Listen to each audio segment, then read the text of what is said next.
Trading Time with your host, John Rousseau.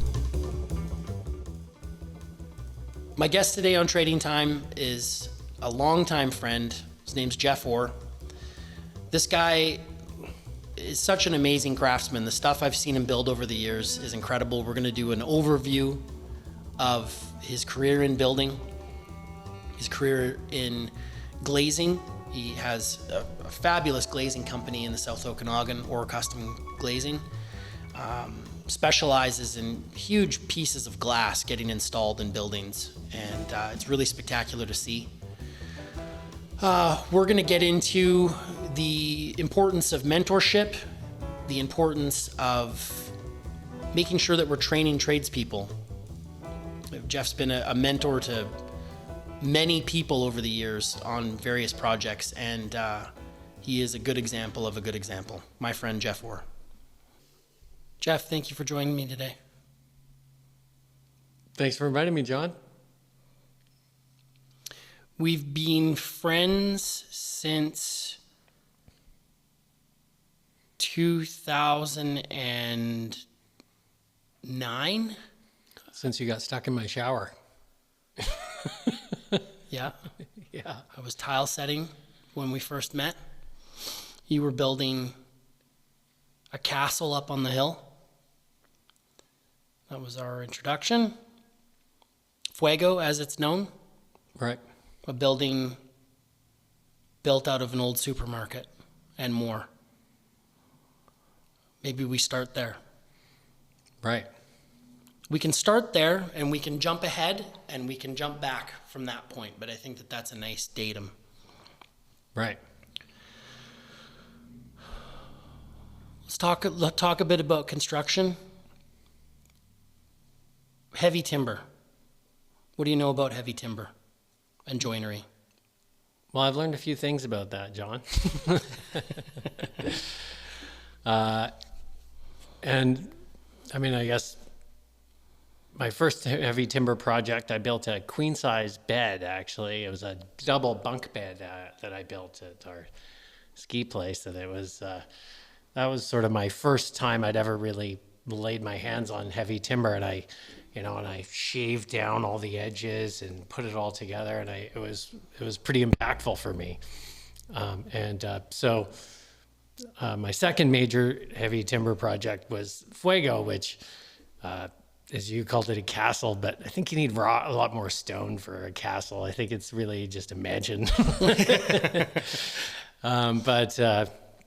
So I really broke my teeth on that when I acquired a bunch of beams that were on the side of the road for sale. They were torn down from a super value store in Penticton. It was the building was 160 feet across, so there were two sets of beams, 83 feet each, that came up to the center, and it was a convex arch structure that had sort of pin footings on it and or pin connections on it.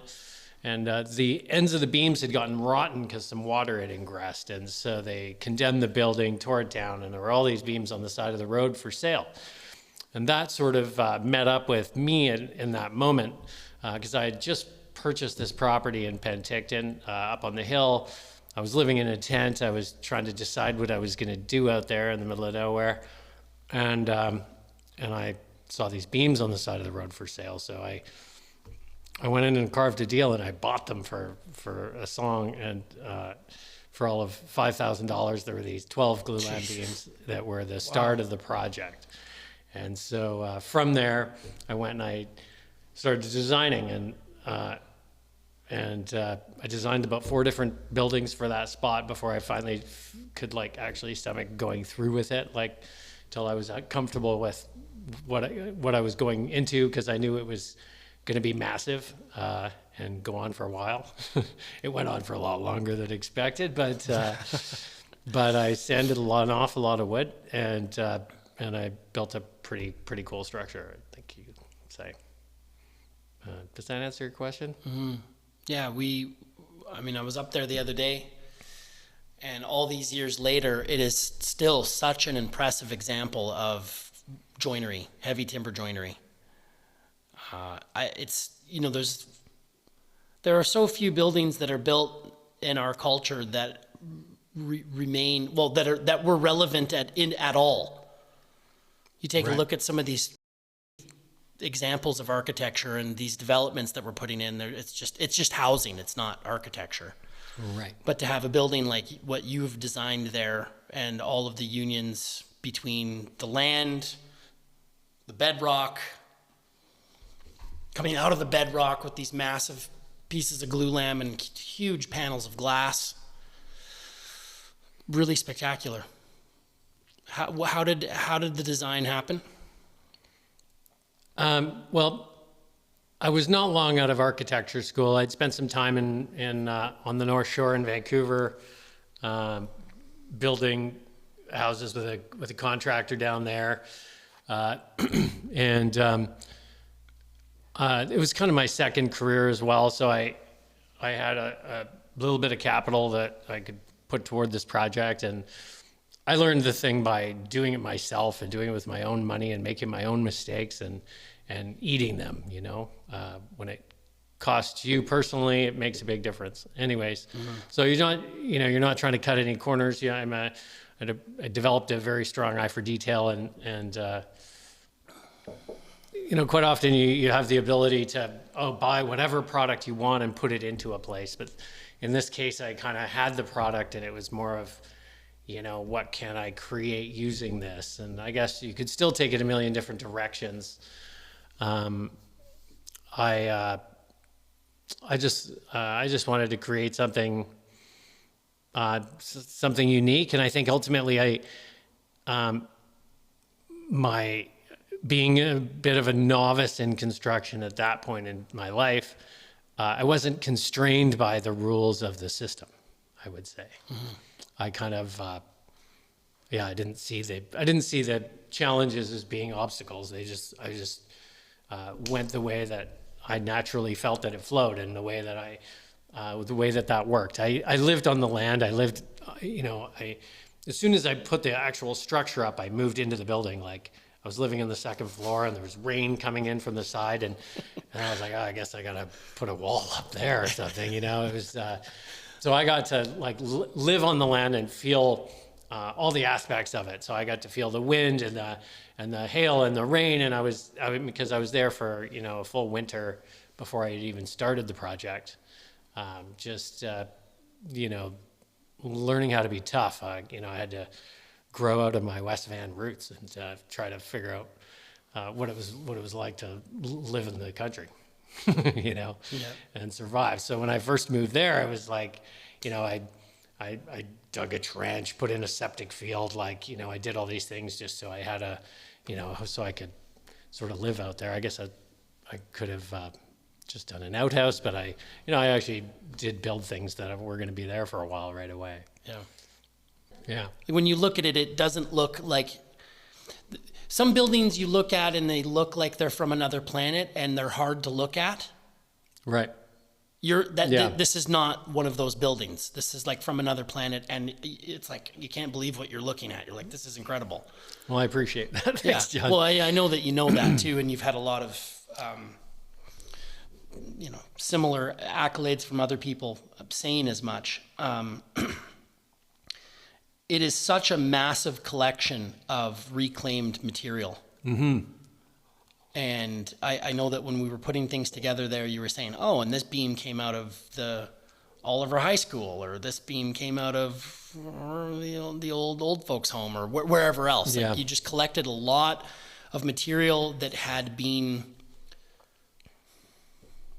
destined for the chipper, essentially. Well, yeah, pretty much. And what was interesting was, for me, because I'd sort of given up everything and just gone for this project, and I think maybe it made people excited, or I don't know how the word got out that I was doing it, because it was pretty remote location, but it seemed like every time I was, about to build the next sort of area, I had originally planned TGI floor system for the second floor or whatever. And then, I was about to order all that material, and, I managed to grab all the beams from the Penticton Golf Club, and they came in quite cheap also. And so that made, it made up all my floor beams. And then there was the Muriel Baxter High School. They tore down that gymnasium, and then that was all, my stair treads and stringers and a bunch of other things. And it was just, every time I turned around, the world would conspire and help me to create this thing. That's what's kind of neat about it. Yeah, a true testament of when you put it out into the universe answers the call. Yeah, right. Yeah. Exactly. I couldn't agree more. Yeah. Mm-hmm. And that was true for people too. Yeah, true for people too. There was, along the way, I brought in some what we call workaways, which were kids from Europe and other places that wanted to get some experience, just work experience. They would come, they volunteer, work for free. And I would teach them sort of everything I knew and what I was doing. Quite often they could hardly speak English, and we'd kind of get through some of that. And, but ultimately they would help out. They'd pitch in on some things. And it became a pretty special thing for me to be able to share my skills, as well as and then also really special for them to be able to go learn and try something new like this. So that was a pretty great experience for me too. Yeah, I mean, would you say you've had 100 foreign workers over, there was a time there where you had them nonstop. Yeah, maybe 50 different ones or something like that over the time. It was funny because a lot of the things on the house, they were fairly technical, and I couldn't always just leave it with somebody to do. And so we just kind of invented this idea of building these little cabins on the property with all the extra reclaimed materials that were laying around. So we just sort of, get up in the morning and, invent a cabin, and we'd just go build it. And so, I had like 5 or 6 or so of them at one time, and boom, we just work together and build a team and construct these places out of completely reclaimed materials that had basically zero cost. But we created some really, really unique stuff, Yeah. Yeah, those cabins are spectacular. To be completely unelectrified. Right. And you're like telling me, like, yeah, and I'm renting them out in March and April.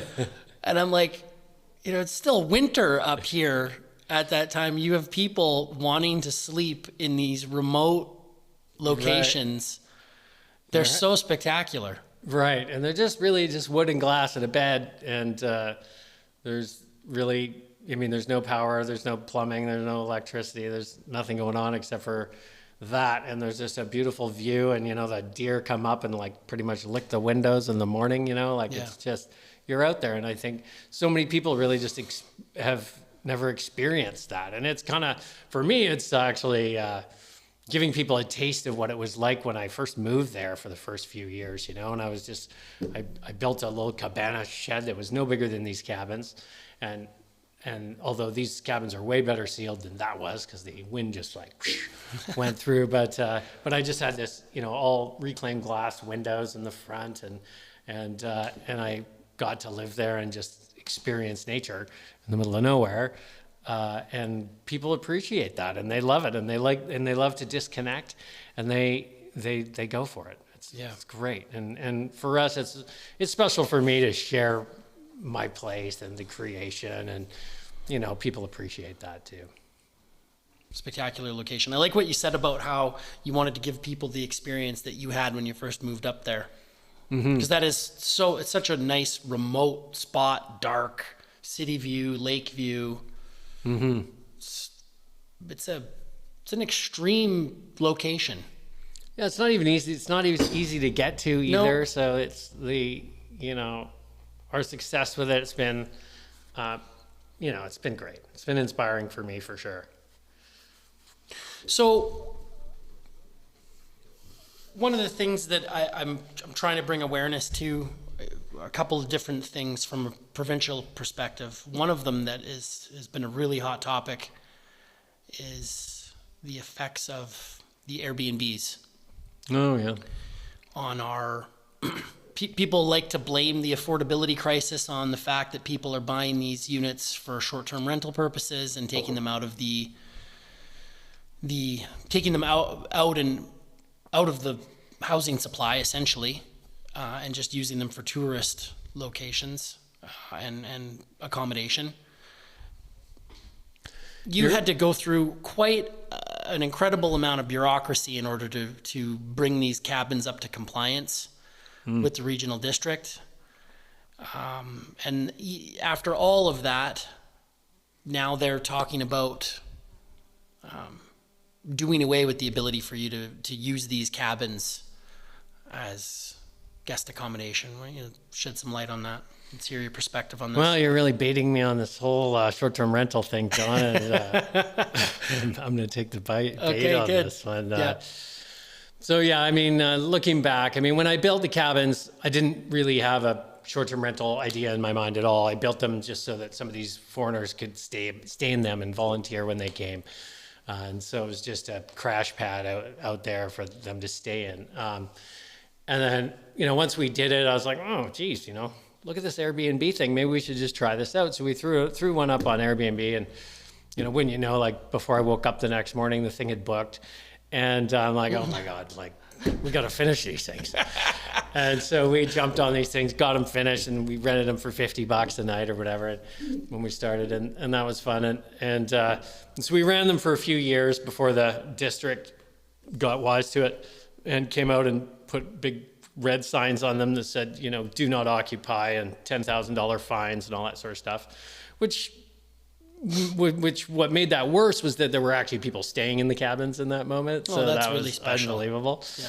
So they were very happy about that. Anyway, so we got shut down, and it took me about 2 years to get them, because we had to get an engineer to come in after the fact, re-engineer these buildings, make some changes as required for the engineering, make them safer, jump through all the hoops and hurdles with respect to the septic fields and all that sort of stuff. So it took us a couple of years to get these things back up online. And then we did, and so that was fine. And then that's continued on until now, this short-term rental fiasco that's going on in the province. And, I'll tell you, the interesting thing there is that I for one don't believe that any of these sort of projects have any effect on the short-term rental market. Yes. Obviously we're creating beds that were never created anywhere else. You're dealing with Penticton, where there's just a lack of beds in the first place. But now our area director has decided to opt into the regulations. Well, that's interesting. Thank you very much. After they accepted my proposal and everything and let me be legal. So now actually I'm only allowed 1 unit next year instead of 3, which wouldn't seem that big a deal. However, this little thing happens to help us pay for my family.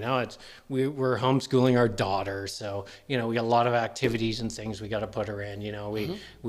My wife doesn't have to work because she can run these 3 little cabins, and that just brings in just kind of enough income to keep things afloat and keep being able to pay for our kids' education, all that sort of stuff. And then all of a sudden you have something like this. Oh yeah, no, you're not allowed to do it because you're using our housing stock. Well, whose housing stock is this? There are no property rights in this country. They decided back in the 80s to not enshrine property rights in the Constitution. And that's why today we're seeing what we're seeing. You don't have any rights. You use the place, to rent it to try to make some kind of meager living. That's not a right of yours anymore. You're not allowed to do that. Mm-hmm. So I think it's atrocious. I think that, they've managed to get everybody behind it, but are they? I'm not really sure. I think what we're seeing now is an economic downfall that is coming as a result of all this stuff that they're doing. Yes. It's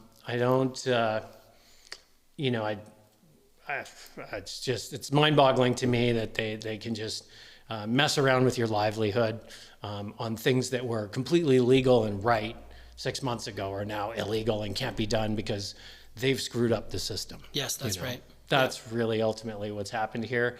If you look back in the 80s, what happened was that my family used to be in commercial property, and my grandfather said, when he came home one day and just said, this isn't going to work anymore. He says, the Landlord Tenancy Act. He's like, why is anybody going to do it anymore? Why is anybody going to rent to these people? People used to buy buildings like big condos, and they used to rent it to, and they'd have 50 units in there or 10 units or whatever. The best thing you could do to survive would be own a 10-unit building, and you'd be able to rent it to all these people.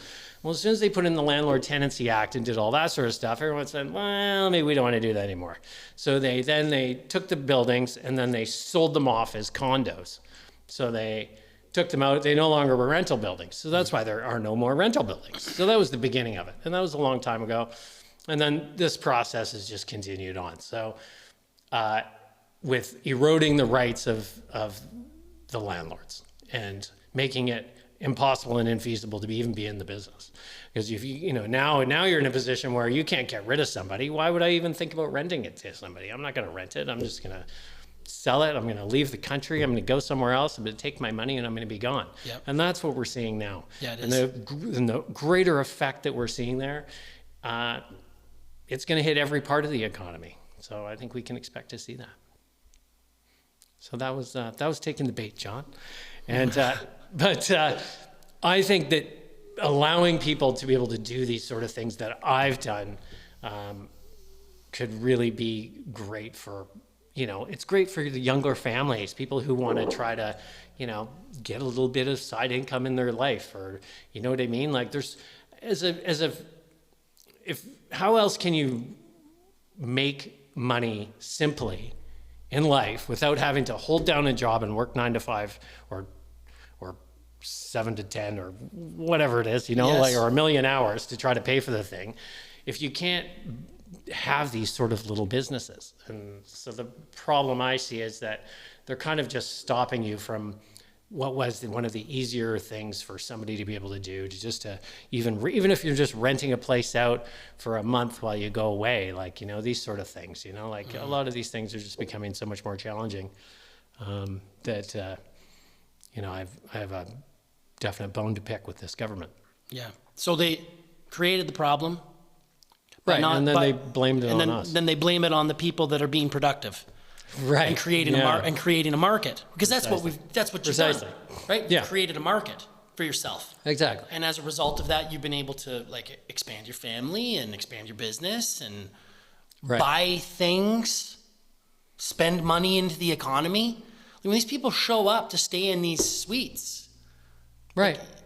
What are they doing? They're not just staying there. They have wheelbarrows full of money that they're dumping into our economy, and we're saying we're putting the brakes on that. I was out in the driveway this morning helping these two girls. These two girls were staying in this one cabin, and I was helping them carry all the cases of wine from inside the house and loading up their car like a Tetris machine, just trying to get these things in there because they'd bought so much wine to go home with. Mm-hmm. That was just the wine they bought. That was just that today. Wasn't the meals out, the clothes. That wasn't the money they spent with you. Right. They're eating out. They're spending money in this town like crazy, and I think that's missing. We're gonna feel that, man.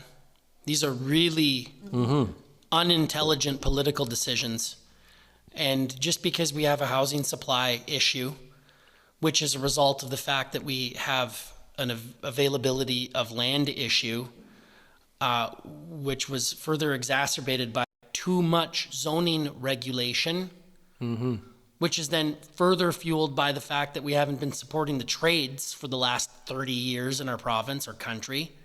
Right. And you're going to go after the guys with the Airbnbs? That's going to solve the problem? That big problem we just discovered? Right. Come on. It's an embarrassment. It's an embarrassment. Yeah, I couldn't agree with you more about that. So our electrician, who's going to be a guest in the near future, he was running an $80,000+ a year rental. That's not income that's in his family anymore. Wife, same thing, raising 2 beautiful kids, ran the Airbnb. Right. local government comes in here and says, yeah, you can't do that business anymore. You don't have a job anymore. So they sold their house. They're like, we can't do this here.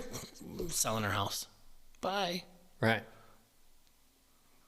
Is that the message you want to send to people? Like hardworking, value-adding people in your community? Because that's essentially what we're doing.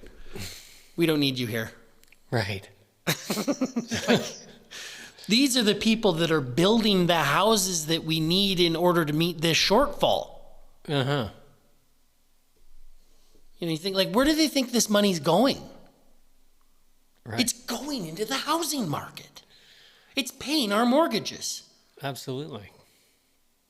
Our overpriced mortgages that we have on ancient inventory. You know, like, how is that not a net benefit?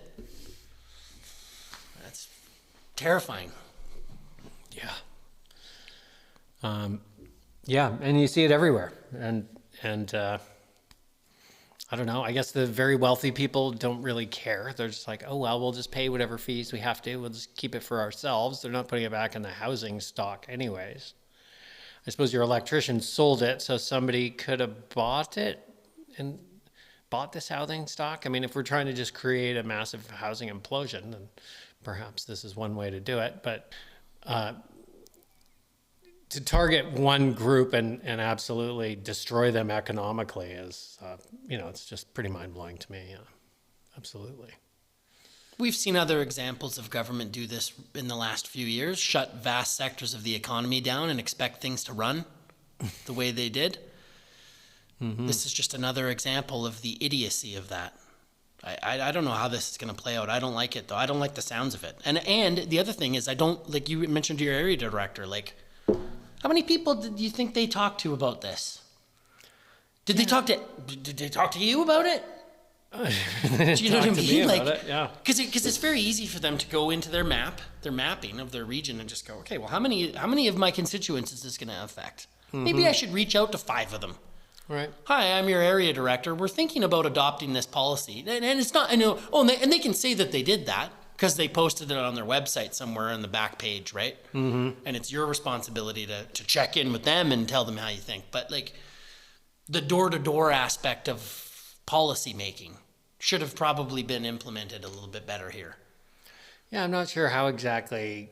A few worried people that there might be a party next door has shut down an entire segment of the economy. Yeah. I mean, I realize that some people have had problems, but the reality is I've been running an Airbnb now for almost 10 years.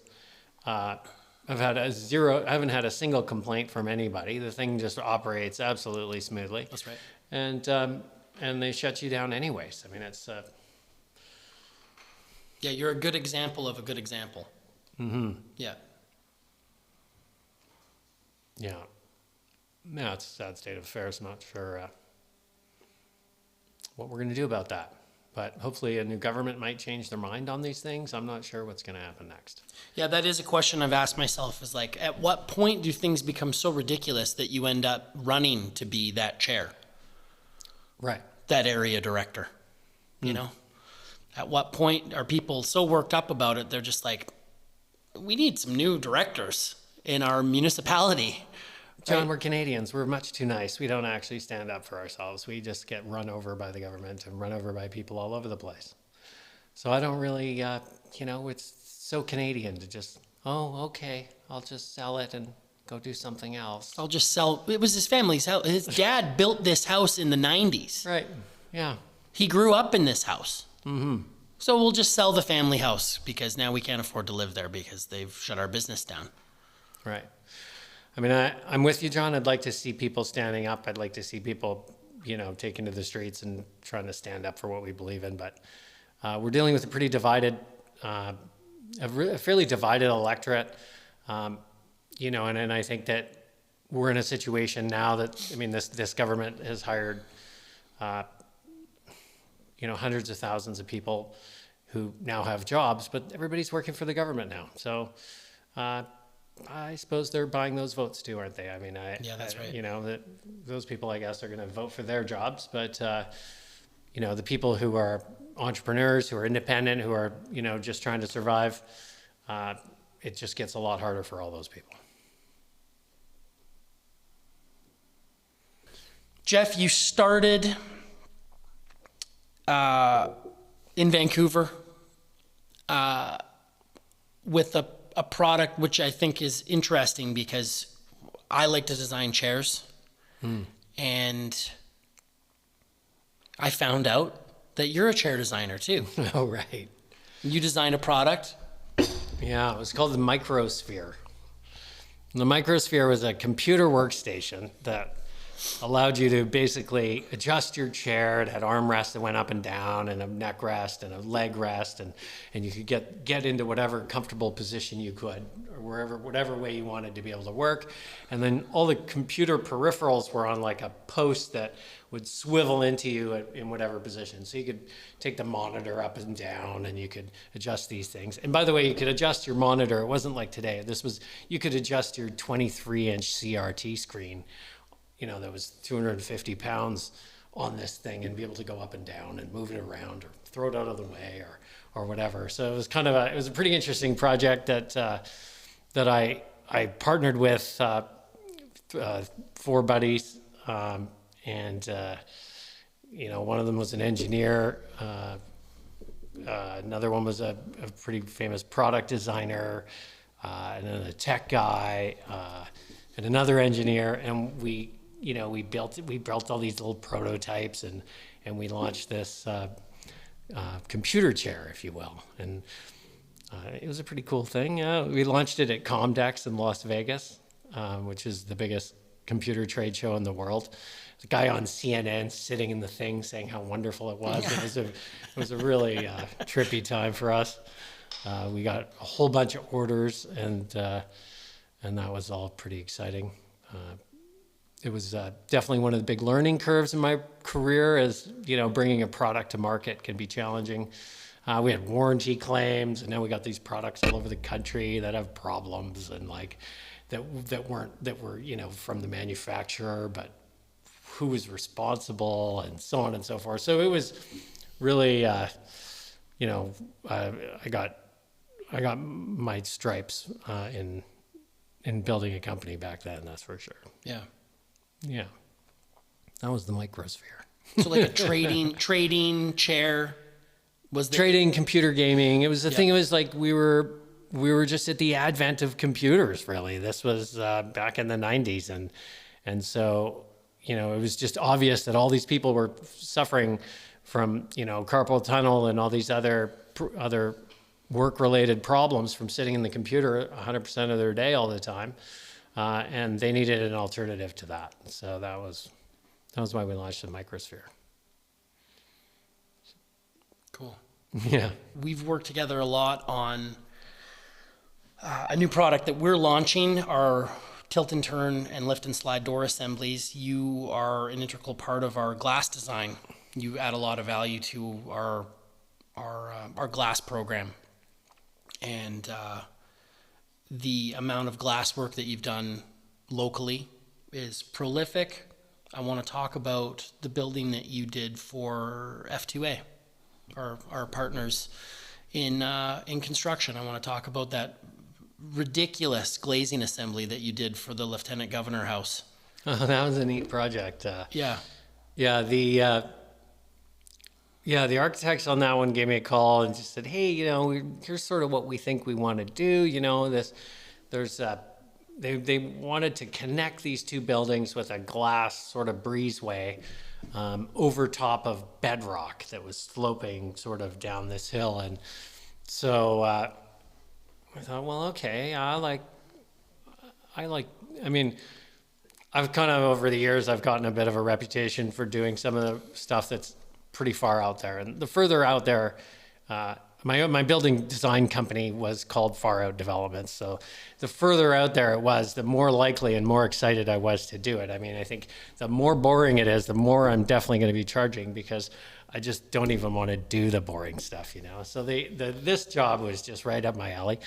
And so we cut a slot down in the bedrock, and then we assembled a glulam structure building there, and then I glazed it basically straight into the rock. So it was sort of seamless. Like it just goes glass straight into rock. And which is there's just nothing an else. unbelievable There's no frame or anything. It's unbelievable. Just like that. And that was pretty special. It's a pretty special little application. Yeah, it literally looked amazing. Rock, glass into the slot, and then we basically structural silicone in between the two to keep water out. Yeah, we structural siliconed it in there, and pretty great assembly actually. It came together really nicely. It's a very pretty house. It's spectacular. They've won some awards and things for that too. It's spectacular. Yeah, I mean the highest architectural award in the country was given to that building. Right. Yeah. Like, yeah. Right. So that's pretty good. That's pretty good. That's pretty good. Yeah. So it's pretty cool to be involved in helping bring that one together. Yeah. Yeah. Really cool building. Glass. Was learning how to work with glass as well as you have learned a product of the design of Fuego? You're drawing this building, you're like, I'm going to have to learn how to. Well, yeah, it was actually. And that's interesting too. When I started building the home, it was really my thesis in design, and I wanted to learn everything about building, period. And so at the beginning, I started working for an electrician. I started wiring houses for him. So I was building the house, but I was also working on the side too, all over the place. And so I worked for quite a while for an electrician. We'd wire houses or put in swimming pool wiring or whatever it was that he was doing, I would be involved in. And he helped me on my place, and so we worked together on that as well. So it was really a matter of trying to learn the trades. And I also started working for a glass company at that time, and that was sort of where I started first getting involved in glass. And then of course, as you can see from Fuego, the glass details there were pretty major, and I kind of took it from there myself. But I did learn a lot from this old guy Creighton that used to taught me a whole bunch of stuff. And basically from there, I learned to pile on that project. I started doing other glass jobs for other people too, as well as with him. And then and I ended up slowly, eventually just now, I just got completely into glass. When I built the house, I started to get asthma from all the sawdust and stuff that I was involved in. This was like a decade of sanding of all those glulam beams and stuff. And I think I did wear masks, but I was living in a dusty environment and things too. And so the nice thing about being in the glass business was really that, there was no sawdust involved, I kind of like that. It also played really well into my, just my eye for detail and for measuring and for that sort of thing. So and drafting as well, because there's a lot to do with that as well. So since then I've taken piles of courses, and Fuego was certainly my inspiration, because it's a giant beautiful glass structure, so it was certainly my inspiration. Well, and as you were saying, when you're bankrolling the whole thing, you were talking about mistakes earlier, and when you're bankrolling things, you're keeping a close eye on it. Could you imagine how much it would have cost if you had to buy that out to a glazing company? Oh yeah, that would have been right. So then that becomes the driver to be like, well, I'm going to learn how to do this myself. I can do that. Well, I suppose, yeah. Right? Yeah. You look at it, you're like, I'm not going to hire somebody to do that. I'll just learn how to do that. Yeah, it's not always that simple, really. But yeah, I hear what you're saying. Yeah. Yeah. That's what it was for us. That's why we got into the glass and door and window thing, was because the structures that we want to build, the single most expensive component in them are the doors and windows. Right. So if you have a shop that you can build them out of, if you have the ability to do it yourself, like what you did, you obviously do that. Add the value. Yeah. Yeah. Absolutely. I want to talk about the project that you and I discussed, just to shed a little bit more light on where we're at from an industry perspective. We're short on tradespeople. Mm-hmm. We're short on glazers. Right. Right. And as a result of that, we have like these super complex, high efficiency building envelopes that are being specified by architects and engineers in our changing building envelope environment, where everything has to be greener and greener every year and more energy efficient. Yeah. And we haven't kept up with the training aspect of this. And you were on a project, maybe you want to tell me about in Kelowna, where. Well, that's true. Yeah, I was involved in a giant A-frame project up there that was pretty special, and the glass package in the thing was just monumental. I mean, it was just a huge install.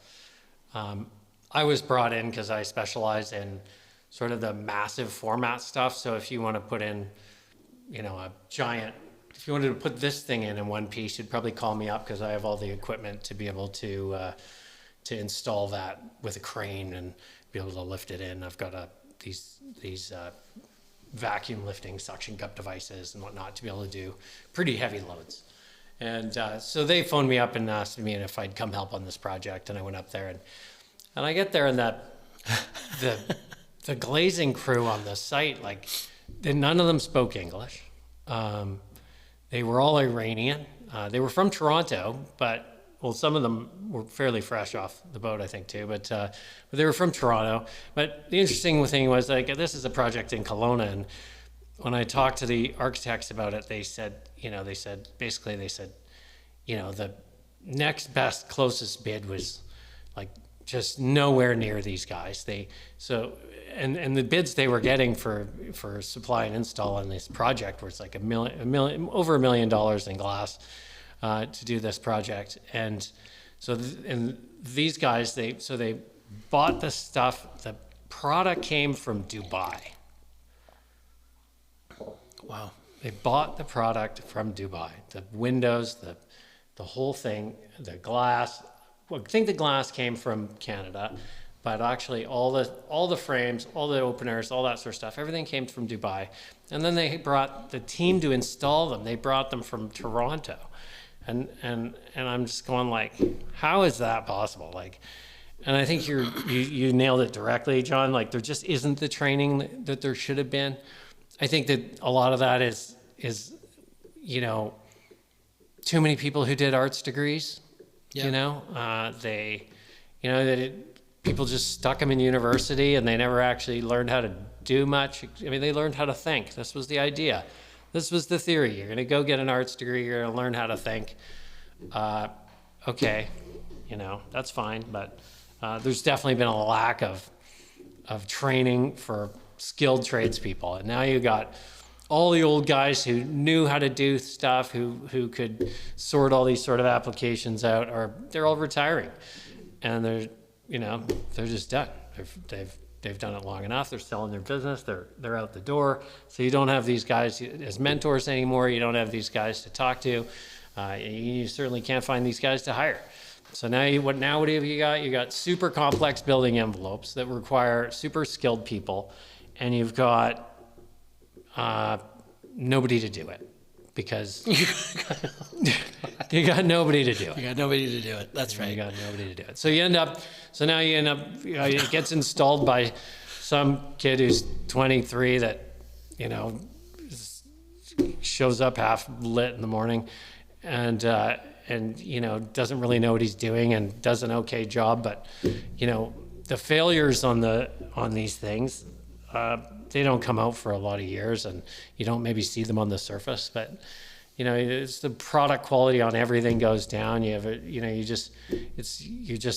have a hell of a time trying to manage people because you just don't have the skilled guys. You can't just let somebody go install this stuff by themselves. Yes. Somebody's got to be there looking over their shoulder all the time because they're unskilled. These are details. These are details that matter.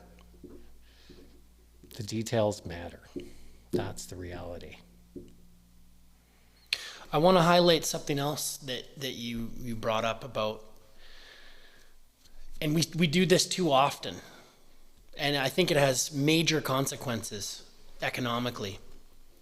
You said that these clients spent a bunch of money and they bought a product from Dubai. How's that possible? Right? So Yeah. you do business with Dubai, you say goodbye to your money, you never have the opportunity to earn any of those dollars back. Right. Right. And we just lost a bid that if we were to win would have been very beneficial for our small business. Mm-hmm. And we lost it to, not by a lot of money either. We were the lowest Canadian option on this window and door package. And we lost it to an Austrian company. That's incredible, eh? And you just think, you think to yourself, you're like, are these clients thinking about the future, of our country? Right. Yeah. You're just going to vacuum $500,000 out of our economy. And think of how many times that happens a day. Oh, yeah. I'm involved in lots of projects that they're doing timber frame and things like that these days. And I'm really shocked at how many people, especially given the timber that we have here in this country. And I'm seeing all these guys show up with these container loads of timber from Europe. It's coming over here they're cutting and milling and doing all the work in Europe, and then they're putting it in a sea can, and then they're shipping it across here, and then we're going to assemble the building in British Columbia. How's that? I can't believe that's happening, but from what I understand, it's arriving here cheaper than they're getting it here. So how is that happening? Is it the wages are too high? Is that I don't know. Jeff, in some instances, they send the raw material to these countries. I've talked to one of our scantling suppliers that supplies us with high quality scantling for our window and door assemblies. His number one client, Germany. Mm-hmm. He sends containers, 40-foot, 20-foot containers full of clear Douglas fir window scantling. They're able to buy it from us, machine it, send it back to us, and undercut us on our pricing. Mm-hmm. Tell me how that's good for Canada. Tell me how any of that's good for Canada. We should not be shipping raw materials to other countries so that they can add value to them, so that they can sell them to us. We shouldn't be doing that. We should be adding the value here. Absolutely. And the other thing that does is it might be painful at first, but what that's going to do is that's going to incentivize competition, which is going to drive prices down. Okay, but in order for us to do that, we need to have employees. Well, I'll tell you what, I don't want to have employees. I'm in a position, I have a glass company, and I absolutely have such a problem with having good employees that it's, I'm very, very picky. I'd rather, for the most part, if I can do it by myself, I'll do it that way, Yes. Because you just can't, it's become so expensive to hire people because they don't show up. They have a million sick days. You have to hire at least 2 or 3 of them to do the one person's job. So we're dealing with a situation there, getting back to the economics of the situation, which is once again not the happiest environment or conversation for us to have. But this is ultimately where it's at. It's the same thing as, who wants to rent a place to somebody? Nobody wants to rent a place to somebody because they can't get rid of them. Yeah. Next thing you know, you've spent a year of trying to get somebody out of the place and end up finally turning off the power. Maybe they go out. The whole place is ramsacked. You're 150 grand in the hole. It's the same thing with the employees. It's so expensive and it's so difficult to deal with it. Yeah. So, what incentive is there for me to expand, to hire a bunch more people? When I try to, I'm at this point, I really try to keep the ship pretty light. I have a few guys that work for me, that we can trust. And but there's no incentive in this country to expand and try to grow. I don't believe. There isn't, is there? No. No, especially when I was talking to a contemporary tradesman yesterday. He's like, how do you expand when the first 2 weeks of every month are just spent paying taxes? Right. Yeah. Paying taxes and other liabilities. Mm-hmm. It's like by the time I've paid my rent and all my other liabilities, I'm 2 weeks into the month. Right. One of those weeks is spent now like making some money. And then if I'm lucky and I don't get sick or injured, the last 5 days of the month, I'm trying to make a bit of profit, which if you do make any profit is going right back into the business, probably. Right. You know, since none of these guys have like, you know, a giant savings account. Right. Right? Like, no. You know, so when you hear people, oh, no, there's too much profit and capitalism and blah, blah, blah, you're just like, well, where do you think profits go? They go back into our business. Yeah. Training employees. And that was another thing that he was talking about. It's the same thing, the employee thing, right? Right. Find somebody that knows something. They want to come to work for you. They're probably working for themselves, having the same struggles that you are. Exactly. Finding other competent people to work with them. Right. That's a real problem, man. And you alluded to earlier how we are also, not only are we in that problem, but we have the largest, most skilled demographic of humans that have ever existed retiring. Right. And shuttering their businesses because their kids don't want to take over the responsibility of their business. Mm-hmm. So now they're just, that product doesn't exist anymore. Right. Classic example, Phil from Northern Fireplace. He's out, he's done. We can't go into his shop anymore and use his beautiful facility to cut any steel or do anything that we need to do anymore. Right. Right? Mm-hmm. So that's a problem. Totally. So you just have to YouTube it, figure it out, try to do it yourself, John. Is that where we're at? Maybe that's where we're going. Everybody gets to just try to figure it out for themselves. Back to that. Right. But then there is no economy behind that. You're just kind of doing it for yourself. Nothing actually occurs in the economy. It just magically happens. So there's no taxes being paid there, except for some of the small materials you might buy. Right. But you're not paying anybody to do anything. So there's got to be some sort of, contraction effect behind that for the economy. Well, Geoff, what do we do to combat that Dubai issue, that Austria issue? Mm-hmm. You can't blame Austria and Germany for having 150 mass timber facilities. You can't blame them for being the most technologically advanced mass timber manufacturers on the planet, right? Right. But you take a look at a company like Structureland, now Mercier Timber or whatever they are. Take a look at Kolesnikov in Castlegar and Nelson. Mm-hmm. Take a look at Spearhead, which is right down the road.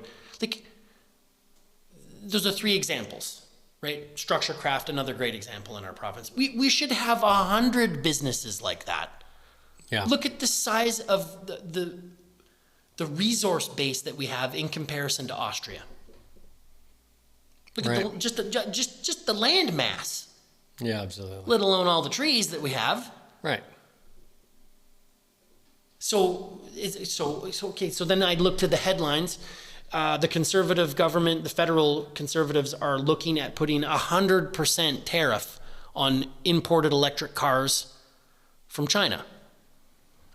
Right. 100% tariff. Mm-hmm. Is that kind of where we're at now? Is like you start looking at tariff, you're in tariff territory? Right, to try to protect our local economy. The Liberals have just spent, $8.5 billion on a battery manufacturing plant to subsidize Volkswagen to come in here and build whatever they're building, and they're bringing in foreign workers to do that work. What? What? So, are we having that tariff conversation? I don't know. I mean, otherwise, like, what are you going to have boutique businesses like ours? Right. If every time we spend 2 months putting a bid together, we lose to Austria? Right. Well, and it's going to get to the point where what were you talking about? So let's just follow this. So the engineers, architects, and project managers have decided that they're going to do business with Austria. They're going to buy the glue lambs there. They're going to buy the windows and doors there. It just shows up in a shipping container. How easy could that be? Yeah, but what about when your window breaks and you got a problem or you got to service the thing? Like, now who do you deal with? Or you need somebody to install it. Oh, right. Well, yeah. Right? Yeah. I mean, if you send a signal into the marketplace that we don't need craftsmen. We have craftsmen. They're in Europe. Mm-hmm. Okay, sure. Well, you better bring them over here to erect the building too, because you're going to send a signal to those craftsmen that you don't need them. And then they're going to go do something else. And then your little designs that you have for these beautiful buildings, they're never going to get off the paper. Right, because there's nobody here that can do it. Because there's nobody to build them. So, I mean, this is not I heard something really interesting. Clients don't know what you don't show them. And I think if we want to protect our industry, we need to remember that. We need to stop showing clients these options and keep the money in our country as much as possible from a manufacturing perspective. Yeah, fair enough. That's And so true. that when you told me about that job, that really kind of turned that whole thing on. That was a great example of that, Mm-hmm. But what are you excited about, man? Wow. I built some puppets last year. Yeah, you did. I'm pretty excited about puppets, actually. So many things that we build in this life, we're the details matter, we keep talking about that. The details matter, everything needs to be perfect and all this sort of stuff. But so I recruited some random people in Penticton, some really nice ladies actually joined up, and we put together a bunch of puppets for the Ignite the Arts Festival in Penticton, which is a arts festival they have in the wintertime. It's pretty cool. They have a dozen different venues, and there's music going in all of them for the entire week. It's like it's a pretty amazing show, and they have a parade at the beginning. And I'd been to the parade for a couple of years, but it was somewhat kind of, it was a very small town. The parade was, the first couple of years. It was cute, but I just thought, it would be really cool if we could, amp it up and get some puppets going. And I'd never built a puppet before. And but people in the room thought that was kind of a cool idea. So I was like, okay, well, let's do it. So then we started to get together and we came up with some crazy ideas. We built this big magpie, which was one of the mascots for the parade. And it was like, 12 feet tall. And I rode it on a scooter through town. It was like, it was a pretty flowy, cool thing. And then there was a coyote that Johan Wessels did that he's a local artist here. That was pretty epic also. We partnered up with the Rotary Center for the Arts in Kelowna and because they had partially done a bear.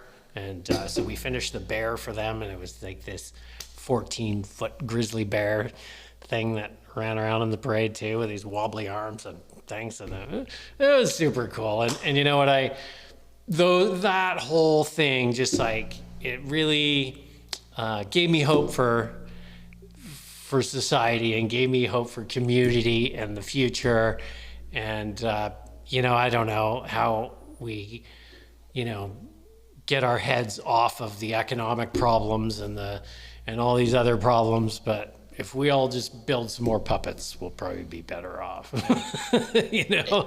I want to speak to that because, I wore the coyote for the parade. Yeah. And we brought our daughters, Yeah. and they were so excited to be part of that. Mm-hmm. And it really ignited in me the need to do a proper puppet competition with you. So next year we're going to be competing against you in the Puppet Olympics. Oh, really? And we will be fabricating our own puppets, and we'll let the people decide. Okay? Okay. Whose puppets have what it takes. I just funny. thought it was really cool. I thought it was just such a neat... That's a cool thing to do with your kids. Right. To spend that much time crafting something intricate, structural, beautiful, Right. to share that with the community. I'm excited to do that this year. Cool. I'm really excited. And you guys did such a beautiful job of that. I was lucky to be a part of that in a limited capacity, but I agree with you, man. We need to do more of that because it's sends the signal to the community that you're not going anywhere and you're important. Yeah. The arts aren't going anywhere. You know what I mean? Like to see that many people out doing that was important. Absolutely. That was really cool. Any other messages you want to send out there? I mean, Geoff, you've been, you are the guy that I go to with all of my stupid ideas. You're Right. You're on the call list, and you have been ever since we met. What did you say to me the other day? He said, "Well, that's a stupid idea." And then what was it? I think it was like, Come on. I didn't say that. no, it did was I? like, well, that's a stupid idea. You could better rethink that. And then it was like, and then I was like, because I know there's just so many, we've done this so many times. I just like, okay, yeah, all right, that's no problem. I can recover from that. And then I think it was about 2.5 minutes later, I told you the next idea, and you're like, oh, that is such a brilliant idea. You're like, that is the best idea you've ever had.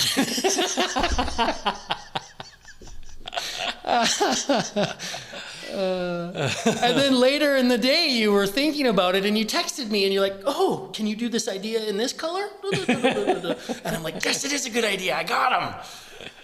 And so so I think like you've had a huge influence on me over the years, and I think about the influence that you've had with a lot of other people that we've worked with.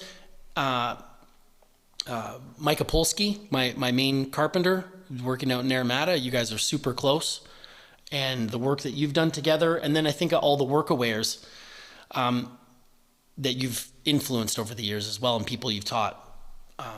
Mentorship, man. Right. Incredibly important. Really important. And giving people the space to giving people the workshop to do something in. Right. Yeah. Like you've given a lot of people an opportunity to work with their hands, and that's awesome. You're awesome. Thanks, Johnny. Thanks for having me out here today.